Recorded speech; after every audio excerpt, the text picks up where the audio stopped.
Well, hey everyone, I'm Charlie Moses. I am the founder of Sick Futures Collective and the host of this podcast, The Future is Sick. Today I'm talking with someone whose work I so admire and who is also part of our Sick Futures world, and that is Atlas Jackson. Atlas is a disabled PhD student studying the anthropology of disability at the California Institute of Integral Studies, and his research looks at how disabled communities create meaning and identity and care beyond medical institutions and frameworks, especially under capitalism. Atlas is based in Chicago, where he also co-directs a queer disabled arts collective and community space, which we will talk plenty about today. And his work is really truly like the intersection of scholarship and activism and art and all of these many great things. So I'm really excited to talk with Atlas today about all of these many things. And all right, let's get into it.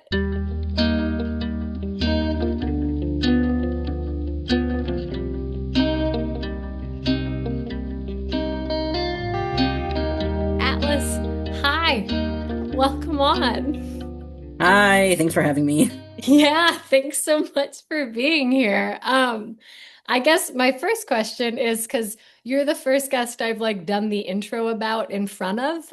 And so I wanted to ask, like, when you hear yourself described, what identities or parts of you feel most central to you right now? Or if there's something that you're like wasn't mentioned, but this is going on. Oh man, I, you know, everything that I like try and do all my work is in service of trying to create like queer disabled community. So I feel like that's the most central to me. Um, Yeah, for sure. I mean, I definitely want to talk about Degenerates Collective. And I think maybe though, like before we get into it, thinking about kind of when you first started building community in that kind of grander capacity, or if it's just kind of something you've always done and are natural at doing. And what would you oh. say? I don't know that I'm particularly natural at doing it. Like most of my life, I've had really bad social anxiety, up until a couple of years ago. So, I've worked really hard to get to the point where I feel like I'm good at building community around me.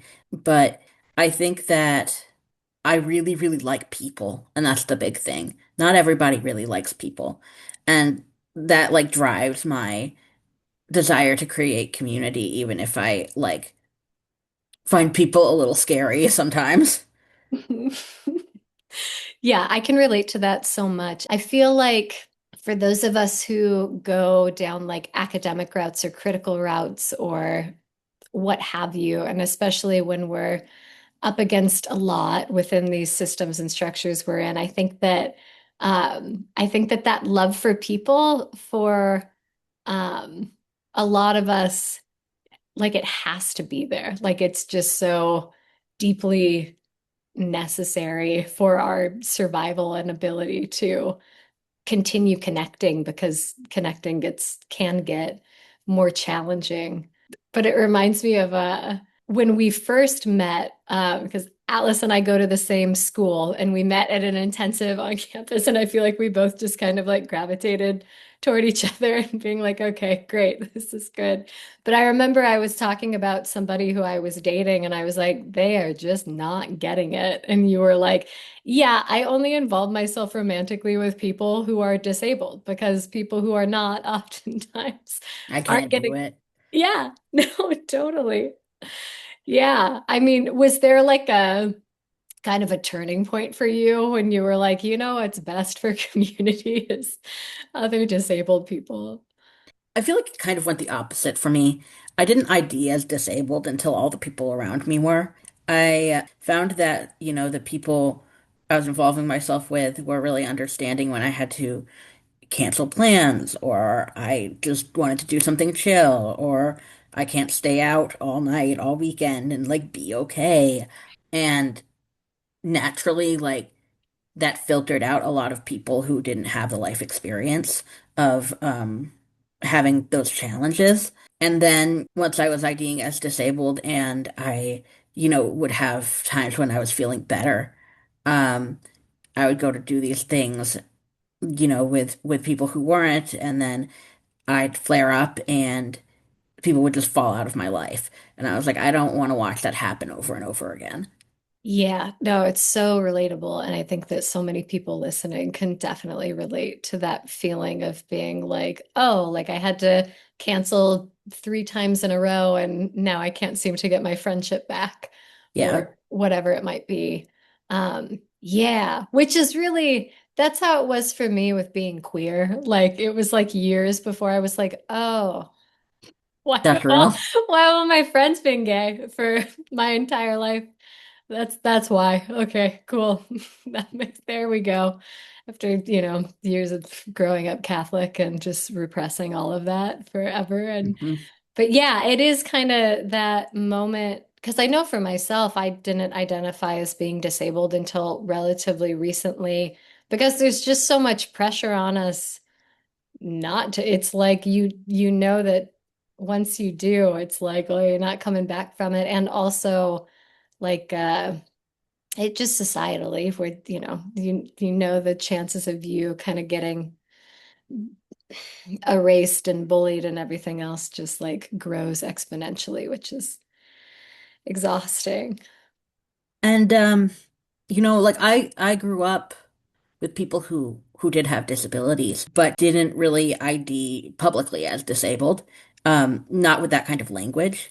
So when like my health started to get worse, I started to go like, oh no, see, I'm bad at walking far distances. Um, I'm bad at being awake all day, which is disability. It's that I don't have the ability to do those things, but it never really clicked for me until a couple of years ago when I started using mobility aids. That, maybe this was not just like a personal moral failing. Um, Yeah, no kidding. And it's like I think this is something that doesn't get talked about much is that like for a lot of people who become disabled at some point in their lives and weren't before that or didn't identify as it before that, it's like you don't really realize what you're standing in for a while. For a lot of mhm. us, it isn't like, oh, I got sick once and now Yeah. it's like years of, for me, it took over a decade. It was like, oh, I've used my cane off and on for a decade. Right. Okay, Chuck, like get with it. Here we For are. real. Yeah, but it is so true that it like takes, you know, multiple health events or getting mobility aids or having more than one mobility aid or whatever it might be to, you know, be like, oh, this is something. And then there's the work of accepting that identity, if which I was like, I don't know if I can do it. Yeah, I also just like I'm not an ER spoonie. I I have never been like, oh, this is a health event that I should go to the hospital about until like later after Mhm. I've dealt with it. So I feel like a lot of people are like, oh, I've been to the ER 3 times this year. Maybe I have a problem, but I Right. haven't ever done that. So I was like, well, if I'm not, don't have to go to the hospital. Like it's probably fine. Um, Yeah, like if it's not like a critical in the moment emergency versus the chronic pain and, the symptoms yeah. that go on forever and flare up and taper off and flare up and Yeah, and looking back and being like, oh no, that was an ER moment. yeah, for sure. We're like, what was I doing? I was Why? like, I'm just gonna go to bed, I guess.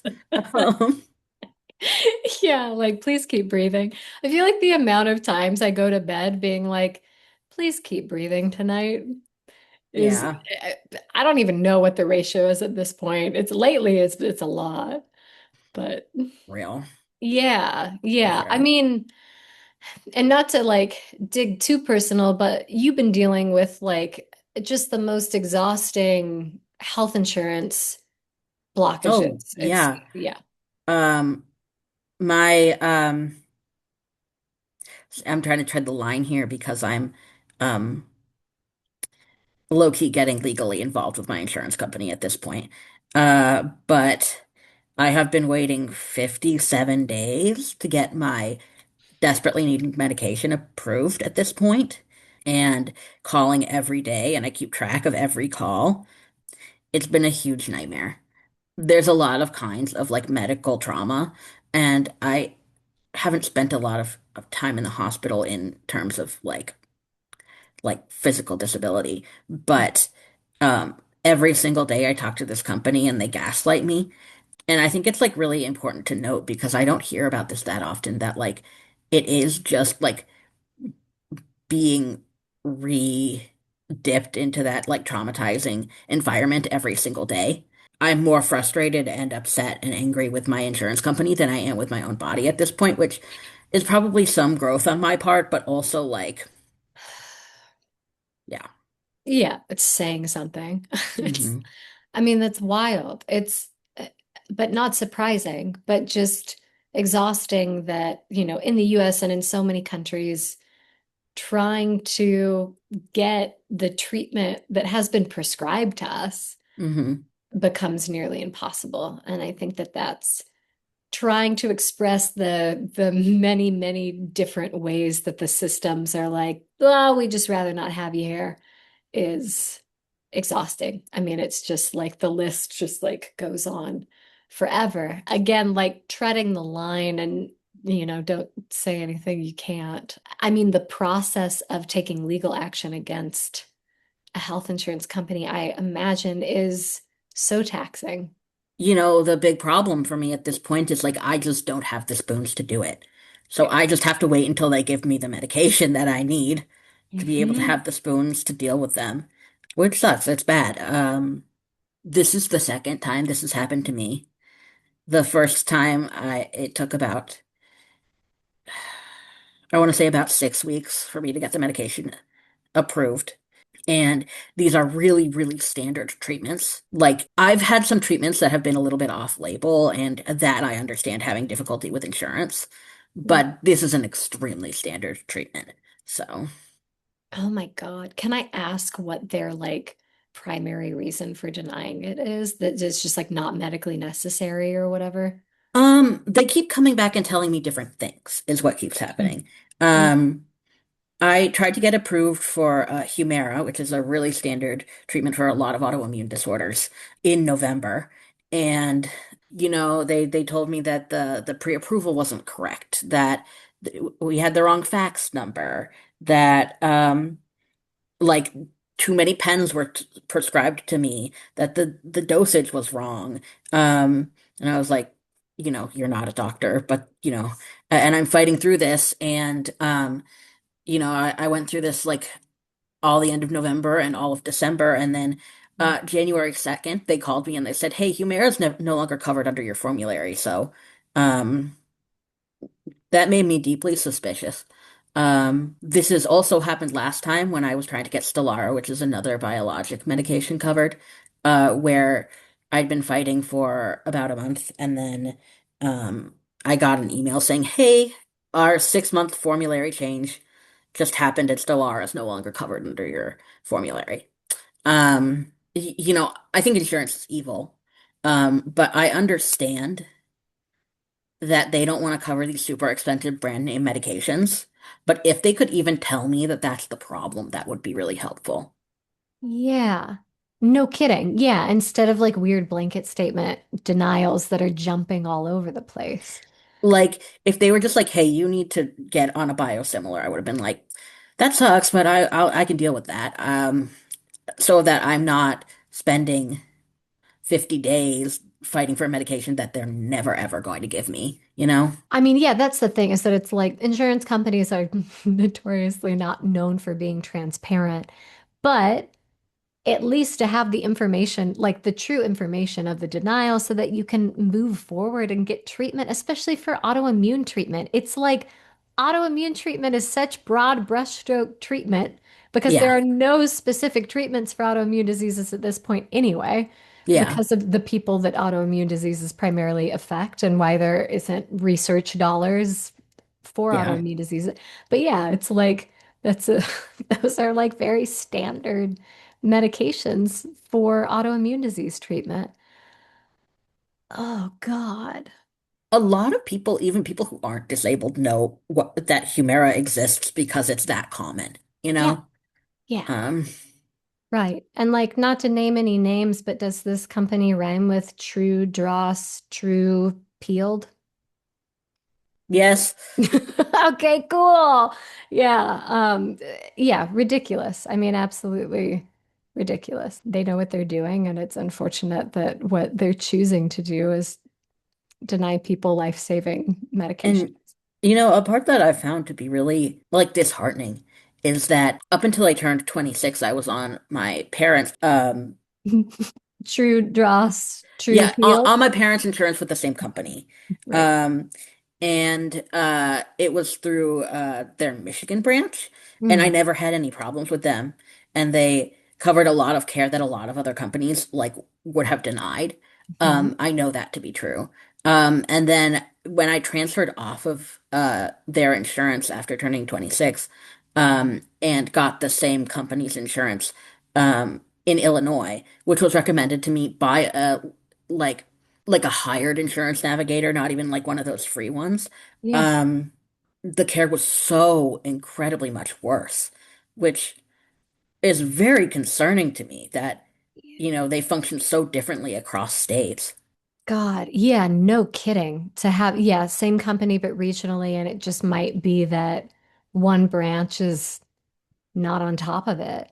'Cause I looked and like when I looked, the brand of insurance in Michigan had like a 3.5 rating, which is pretty good for an insurance Mhm. company out of 5.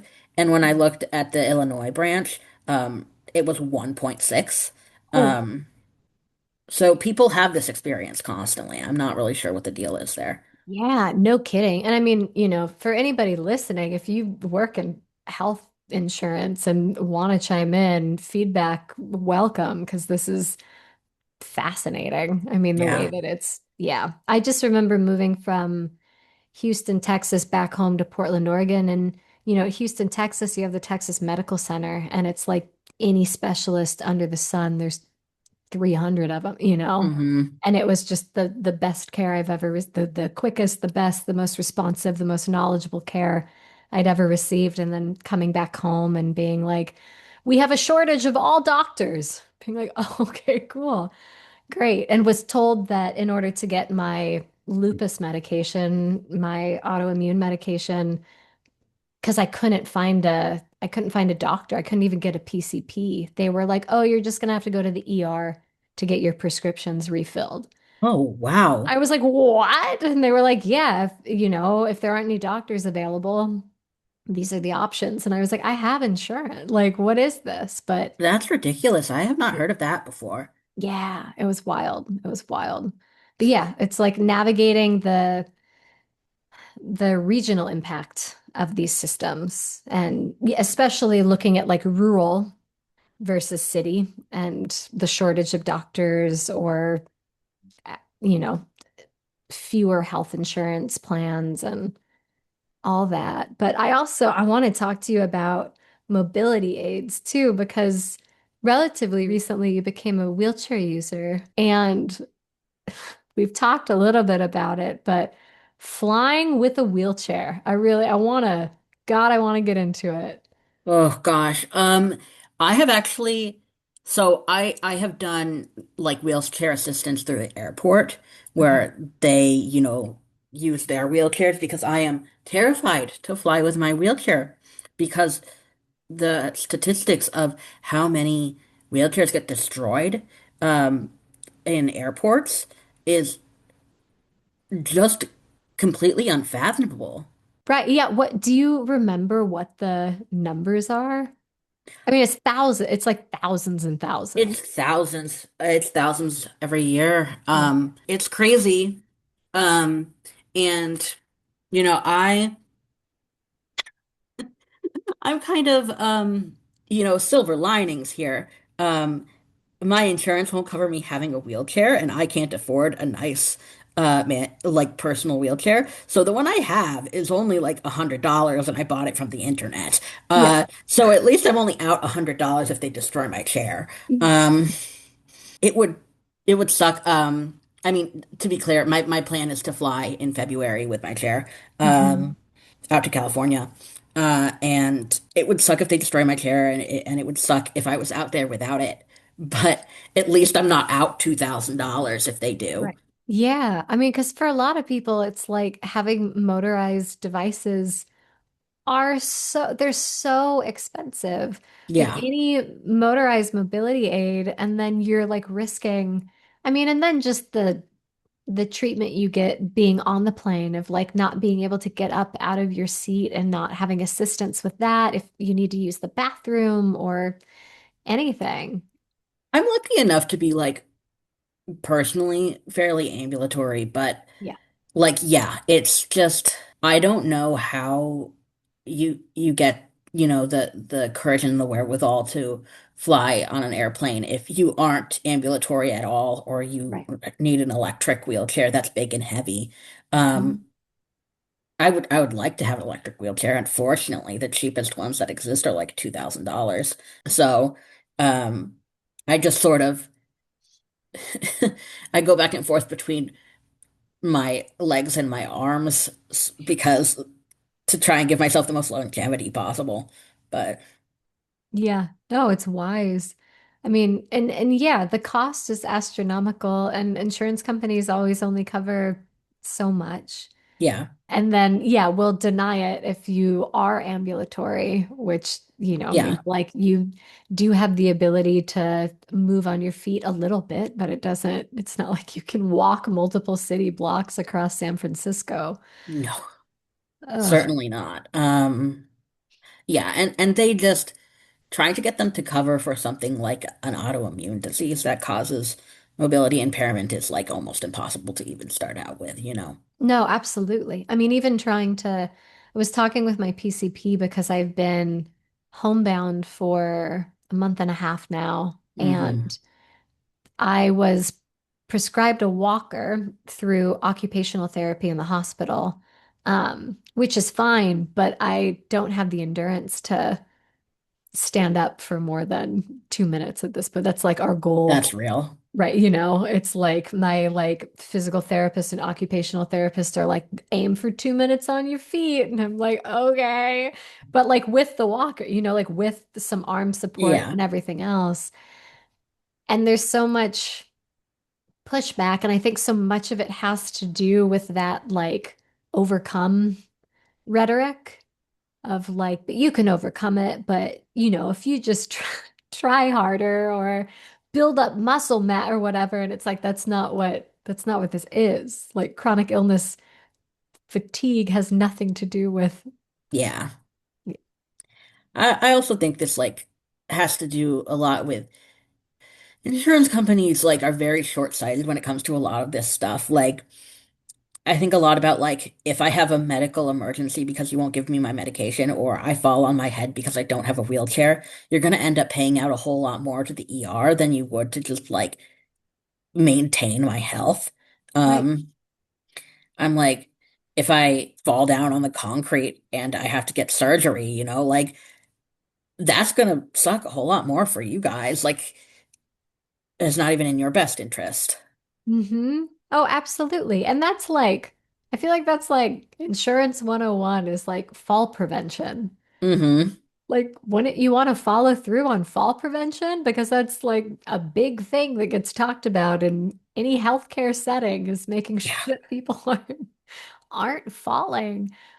Yeah, my tangent I went on was that my PCP was like, I don't want to give you a wheelchair because people get stuck in those things, and I want you to like try your best to not, and it's like, well, that's all well and good, but I can't go outside really. Yeah. Like, This deconditioning rhetoric. Um, yeah, I'm like, actually, I'm gonna decondition a whole lot faster if I can't go outside. right. And there are studies. The studies have shown that people who have mobility impairments and don't have mobility aids end up deconditioning far worse. Yeah. It's ridiculous that like this language of deconditioning is being used so incorrectly, even by medical professionals. Like, it's one thing when it's in the insurance company. It's another thing when I go to a doctor and the doctor says, um, no, you're probably better just staying in your house all the time than like using a wheelchair to go out and like to do something.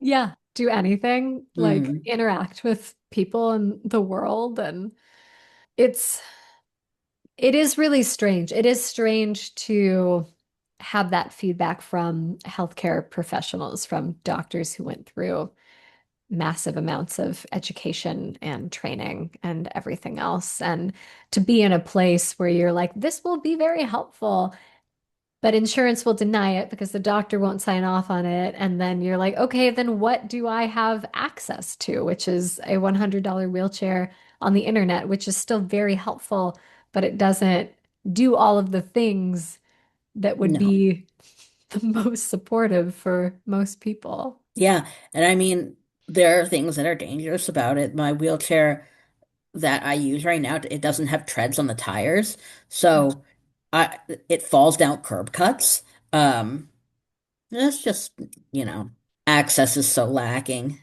Big time. I mean, I want to get into Degenerates Collective a little Hmm. bit because it is, it's so important that we have these places that we can be um, in order to like actually have the connection and the interaction and not deteriorate at such an epic rate.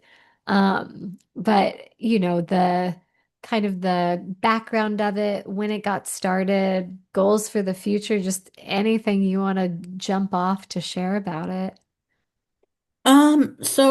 We started the Degenerates Collective with um Degenerates markets that we were doing um to support people in our lives who had like artisan work that was unsellable in like a normal market environment. And we very much fell into this with a lot of, effort and commitment. We were like, oh, let's do this market. Let's like try and like help our our friend, um, like make sure that they have their rent.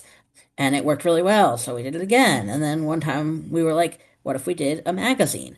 And then we did that, and that went well. And now, I'm in the print shop now. We have our own print shop. When we got a space to be permanent for this work, it was really, really important to us that it be accessible for disabled people because all three of us who run this organization, we're all disabled and mobility impaired. Um, and Chicago, where we operate, there are far fewer like accessible venues than a lot of people would think. We had a really hard time finding venues that were accessible to people using any kind of mobility aid or would let us say people have to wear masks. So when we hold events, they're always mask required. And we got the space and it's really unaffordable to get a space that's just, you know, like disability like accessible. So we bought and set up our own ramp, which was a Oh, yeah. huge pain. We would like to have a better situation, but it works, Mhm. and we're doing this all without a lot of money to invest in it. The bathroom was not like doing the measurements like a standard wheelchair could not fit in it because there was a big bathtub right in the middle of it. So we were like, okay. And so we took a sledgehammer to it. Or more specifically, our able-bodied partners took a sledgehammer to it. And Perfect. we got the that out and it still doesn't look perfect, but now there's space to roll in there, which is what we want. It's just been a godsend, like I can't make it out to a lot of the types of like queer events that I want to. But like having it at my work and so close to, where I live, Mm. It is life-changing for me. Being able to do this as a job is life-changing for me. Like I haven't been able to work a normal job in years. Yeah.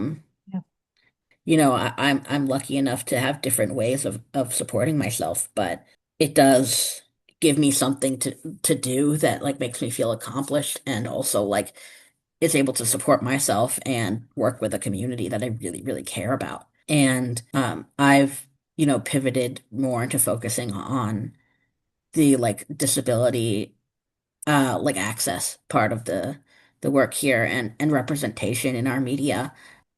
Yeah, I just want people to see themselves places where they didn't think that they could go, you know? Amazing. I mean, totally and completely crucial. And also to recognize that there's that big gap that needs to be filled in Chicago, which is surprising because most people would assume, big city, there are lots of requirements that would make it so that places have to be ADA accessible, but no, not the case. And so wonderful that, in setting out to do this, you were like, oh, okay, this is really, really needed then, and we got to make it happen. And yeah, like the effort and the work it takes to install a ramp, any kind of ramp, is Yeah. so much. And, like a big part of this is, there are a lot of like big corporate or like government sponsored types of buildings that are required to be ADA accessible, but liberatory spaces, queer spaces, spaces for minorities, spaces where you build community with like people who do work that isn't recognized as important. Yeah. Um, those are spaces that don't have a lot of money, but spaces that are DIY. And it totally makes sense that these spaces like can't afford or exist in places that have this kind of accessibility. Mhm. Yeah, majorly. Because again, it's the resourcing is so bleak at this point. But like the amount of stuff that you have been able to do is so incredible. And again, it's just like, it's so much about community and it's so much about people who have direct stake in the work that they're doing, who could recognize that this is really, truly valuable, necessary, and crucial to the survival of my people. What are some examples of things you've put together in the past, and what are you planning for the future? What's it looking like? So, we do these markets, which were our original big thing, where we have like queer artists sell their work that, is otherwise unsellable, unpublishable, as it were. And we like to have community events here. We pretty much always, when it's like a community mutual like aid or like support type of event, we always offer our space for free. Cool. We're not always able to support these events, as much as we support an event that like other kinds of events, but we do like to be able to offer a space that's especially on the South Side, which is so underinvested in. And so we've had things like book swaps. We had a rave here a few weeks ago. Um we have different workshop type events. We had a whole weekend filled with disability themed screenings and workshops this July. You know, uh, right now we're doing a lot to put together this like press so that we can, print more stuff. But Well, so our event planning has been less, but we have had a couple of art shows here, which have been really cool. We often do trades with people. We did a trade with somebody who wanted to do a workshop here, and then they are going to help us paint our bathroom because they're able-bodied. And it's really nice to have full control over the space. We also, because like we recognize our privilege, the three of us who run this organization right now, as even though we are queer and disabled, we are white. We always offer our space free for people of color who want to run or have events in the space, and we try to work with Windy City Boot Blacks and things like that, which are all like POC run communities. So yeah, this is like all the stuff that we've done. We have more markets planned for the future. Honestly, 2026 is the year we're launching a bigger type of press presence. So having events is less like planning our own events is less on our radar, but we're always accepting or looking at like types of events, and not everything is right for us. We do live in a residential neighborhood. Things that are loud and late at night are not often perfect for us, but we hope to have more mutual aid type events. We hope to have more types of workshops and speaker series.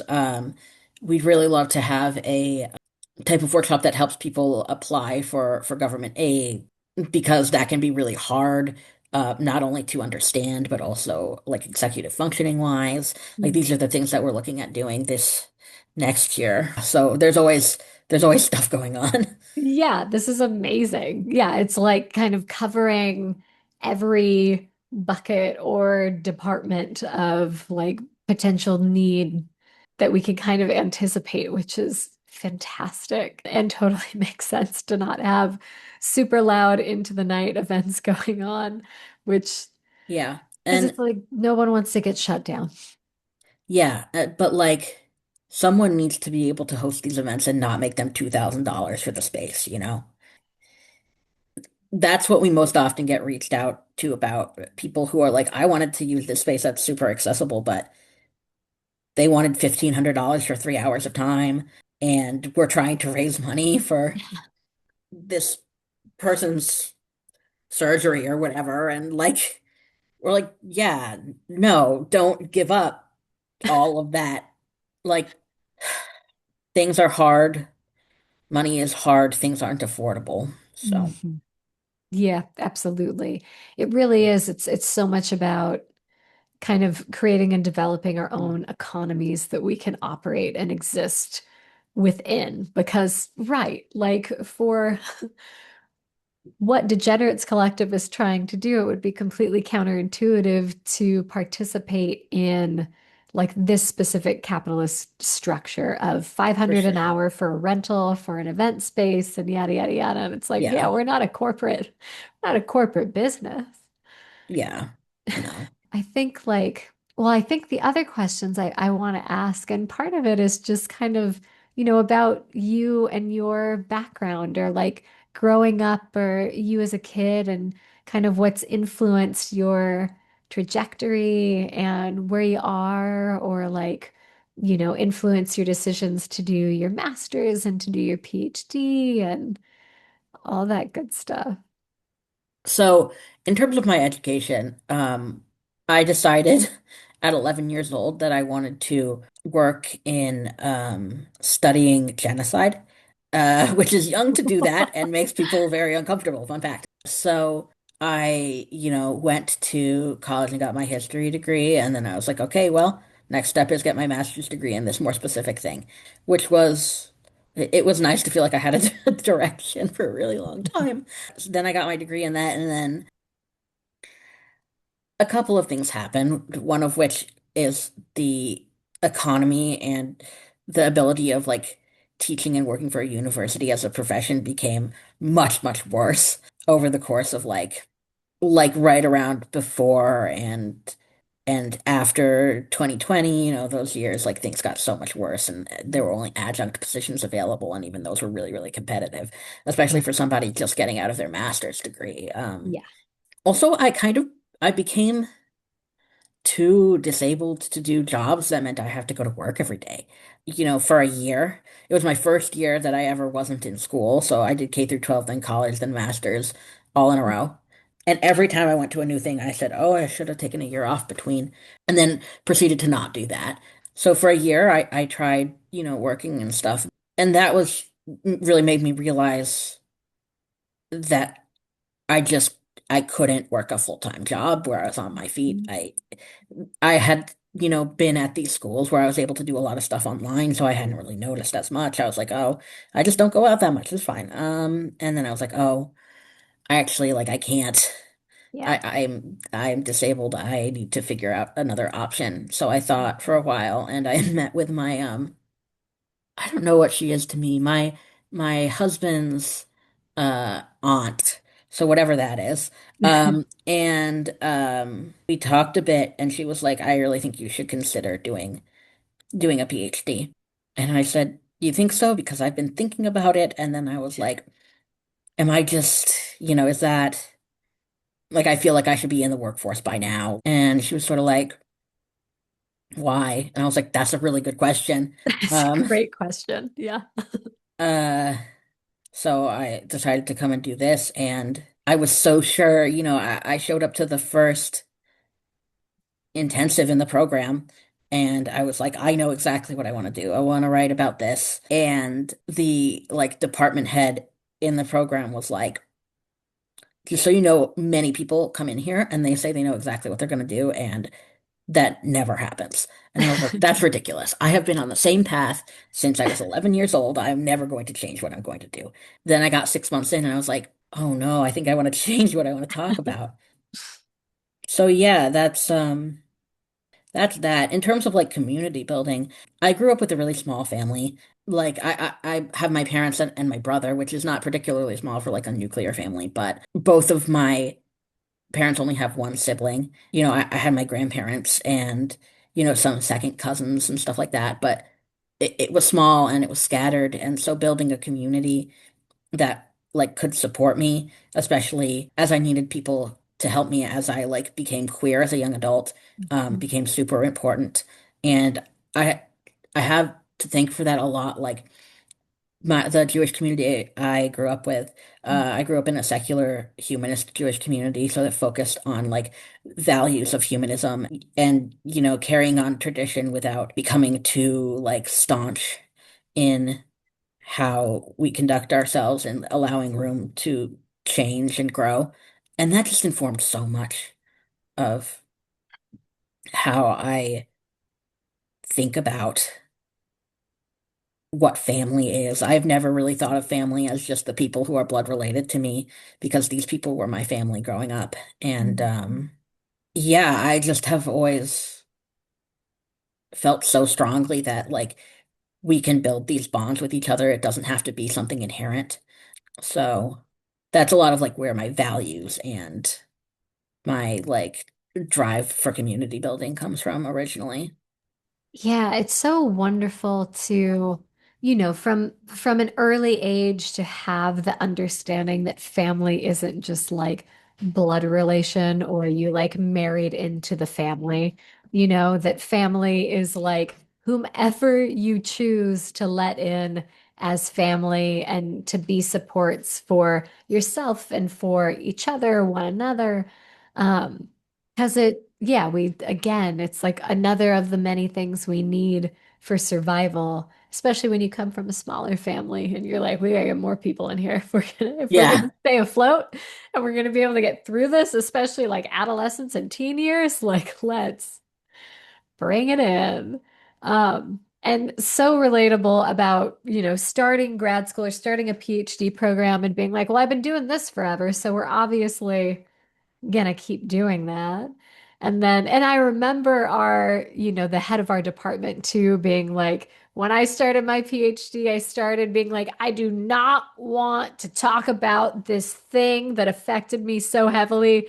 And then it ended up being the very thing that he did his dissertation on and like all he focused on his PhD.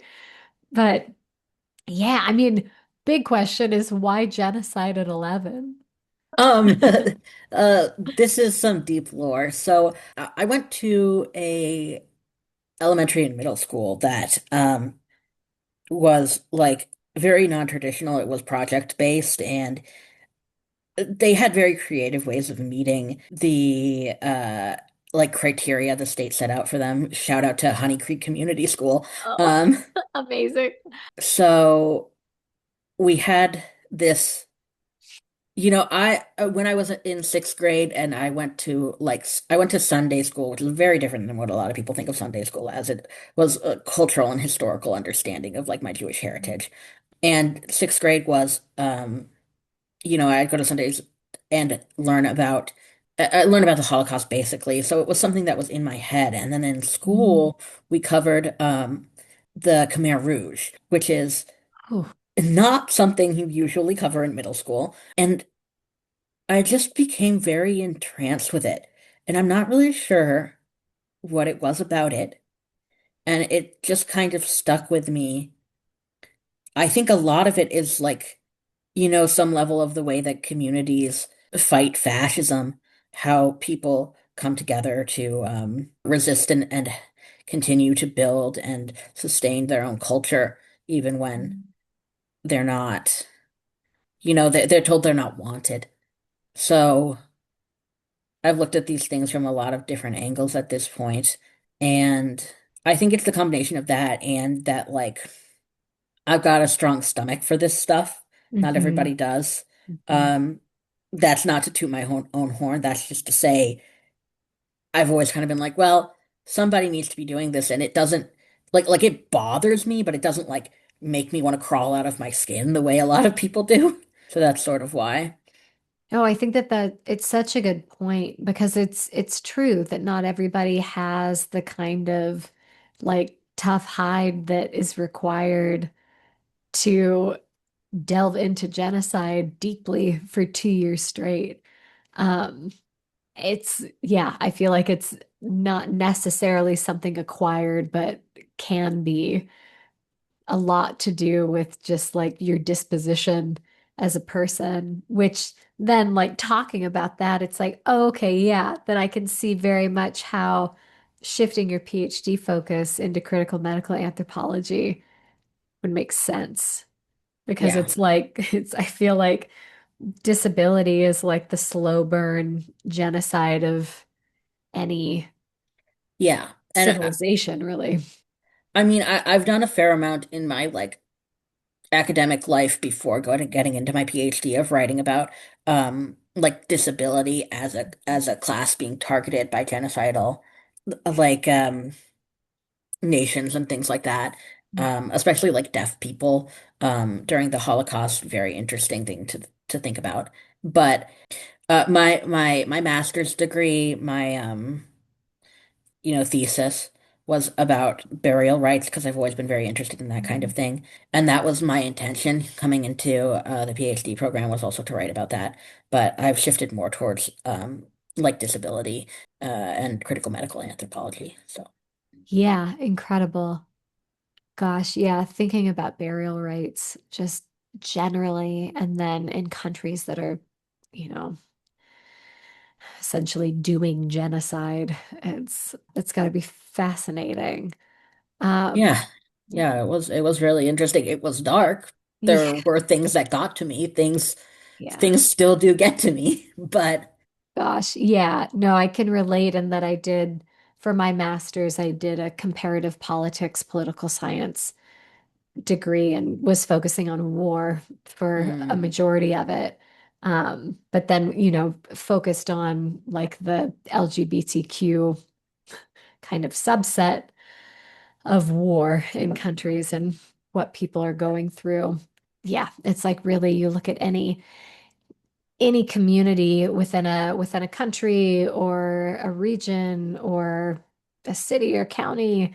And if that place is experiencing something, an atrocity, it's like hmm then you look at the people who have already been facing atrocity, and then yeah. you're getting like the double serving of it. Yeah, and these types of like global minority groups do end up being like a specific focus too. I always like to remind people we always think, 11 million Jewish people were killed in the Holocaust, but or 6 million Jewish people were killed in the Holocaust, but 11 million people were targeted and killed in total. That's like another 5 million people that we're not accounting for. Oof, gosh, yeah, just absolutely wild. Right. And the parts of history that aren't necessarily recreated or kind of voiced or talked about in the same way Yeah. that the Holocaust has, that we see in the media and that we understand. or that were taught in school. And like that's I've written a fair amount as well about the idea that these things don't get covered because we're still doing them. Like Yeah. it's not okay to, in the US it's not okay to be anti-Semitic anymore. Like people are, Mhm. but like that's like not polite behavior, but you're Mhm. still allowed to be ableist, you know? Right. Yeah, I mean, and that's, another fascinating thing to me is that, especially in colleges, and I feel like in undergrad, it's like you can take courses having to do with many other communities that are facing oppression. But disability studies, that is rare that you find it at all. Yeah. Um, and when you do, yeah, it's maybe like a class, like one elective that's at like 6 p.m. at night or something. Yeah, I'm excited to be seeing more programs pop up. There's a university near me that has a disability studies program now, which I think is Ah. very cool because that shouldn't only be like a medical program, it should Mhm. be anthropology, it should be history, it should be, soft sciences as they call them as well. It's there's culture there. It's not just flaying bodies open. Yeah, gosh, absolutely. Well, and I'm just catching the time, which Yeah. always like shocks me to be like, oh, it's been an hour. Okay. Um, I wanted to ask, the final question I like to wrap with is that of like crip futurism, or, wondering like when you think of or imagine liberatory futures for people who are disabled, what do they feel like? What do they look like? What do they sound like? Like, what does this world kind of resemble? I think a lot about, you know, having a culture of flexibility. Uh, Capitalist cultures tend to be extremely rigid.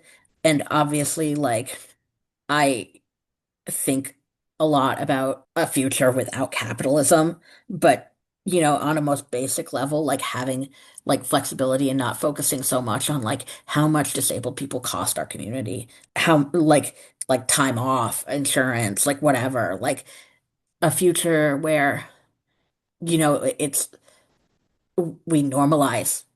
Everybody needs help sometimes, and I think that's like so basic, but like so necessary. Um, One thing I think about pretty often is, and that I don't hear people talk about is, I think that you should just be able to use a mobility aid if you want. People talk all the time about how, oh, do you really need a wheelchair? Do you need a cane? Like, is, like I don't believe that this person like needs to like be able to be in a wheelchair all the time. And I'm like, why? Why is it important that I'm disabled enough to be in a wheelchair?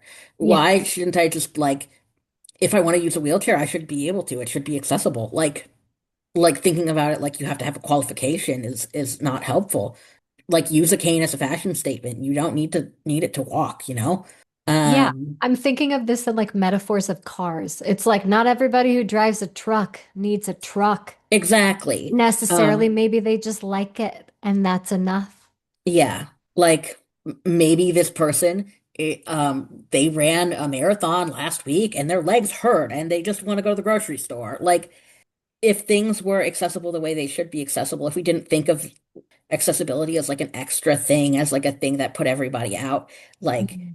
these things wouldn't be considered like, oh man, I really have to go out of my way for this person because they feel like they need this mobility aid. Um, Ugh. I think the future is mobility as fashion. I think the future is, queering every aspect Mhm. of the way we think about mobility and disability, and it doesn't have to be normal, but it does have to be possible. That's how I feel. Like thinking within the framework of like a capitalist and nationalist society is never going to help us get to like the sick future that we want. Mhm. Gosh, yeah. No, I so appreciate that. And hearing the word normal as we're talking about all of this, I'm like, what a stupid word. Yeah, for Like, real. yeah, like the word normal is like so detrimental in so many ways. It's like, yeah, it's not about that. at all. Yeah, it's being able to have this world that is totally inclusive of disability, of being queer, of using mobility aids to your heart's content. Yeah, and of not getting asked about your personal medical information, just like that's another thing I would like to tack on is that when I'm using my cane, nobody should be coming up and asking me what's wrong with me, you know? Oh, Like, I know. It's so bad. Yeah, no, exhausting. It's so bizarre. But yeah, yeah. this is like wonderful. A future that incorporates these things. Yes, please. It has been so wonderful talking with you and Yeah. yeah, and having like a good one-to-one conversation for the first time in a bit. Yeah, it's been a minute. But yeah, thank you so much for having me. This has been Yeah. fun. Yeah, Um, good. I'm glad. Yeah, well, I'll talk to you soon. I may or may not see you in February. Um, we'll see how it goes for both of us. true. Yeah. All right. All right, Atlas. I'll talk to you soon. Talk to you soon. Bye. Bye. Oh my gosh, that was such a rich conversation. That was so great. Atlas is so great. Just the way he thinks and creates and researches and lives. My God. Talking with him, it really just like, I don't know, it reminds me that disabled knowledge really is world building knowledge and that our communities have always been inventing these different ways of care and culture and survival beyond these other systems that weren't designed for us. If you want to learn more about Atlas and his work with Degenerates Collective, you can check the episode description and the episode transcript for links and details.